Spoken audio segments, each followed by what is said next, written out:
در این ویدیوی آموزشی میخوایم بررسی کنیم ببینیم تفاوت نوع n ورچر یا ورچر چیه. حالا تلفظش میتونه ورکر یا n ورکر هم باشه، حالا اون مهم نیست زیاد. من دو مدل در واقع داده تعریف کردم، یکی از نوع ورچر و یکی از نوع n ورچر. خب مقدار داخلی هر دوی اینها هم تکست هست. خب با زدن کلید F5 یا اکزیکیوت ران میکنم.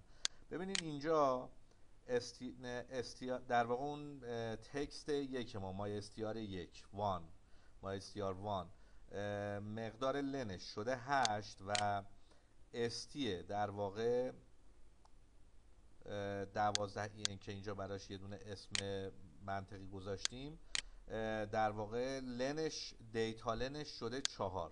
ببینین هر دو تا تکست با هم برابر هستن. حالا چرا این اتفاق میفته؟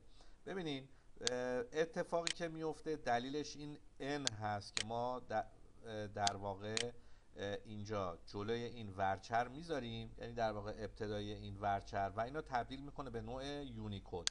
یونیکود در واقع کاراکترهایی هستند که غیر از زبان انگلیسی هستند و برای ذخیره سازی اونها 2 بایت در نظر گرفته میشه. بایت اول یا بایت سمت چپ برای ذخیره سازی اطلاعات زبان هست و بایت دوم معادل عددی یا در واقع خود اون کاراکتری که قرار نمایش داده بشه به اون زبان خاص.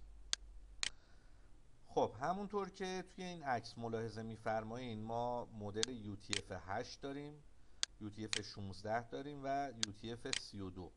حالا اون موردی که در واقع ما باهاش بحث داشتیم بحث UTF-16 بود که اطلاعات داخل اون به صورت 2 بایتی ذخیره میشد.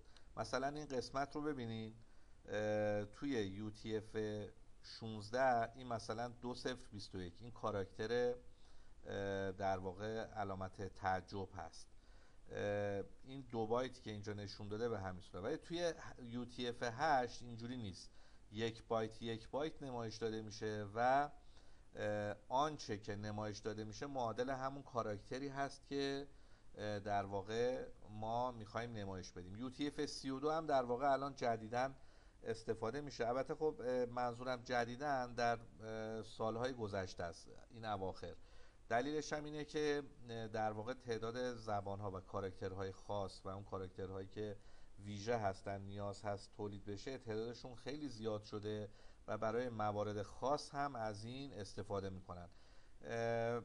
این مواردی بود که در واقع برای بررسی تفاوت بین n ورچر و ورچر به صورت ابتدایی و بیسیک باید بدونیم.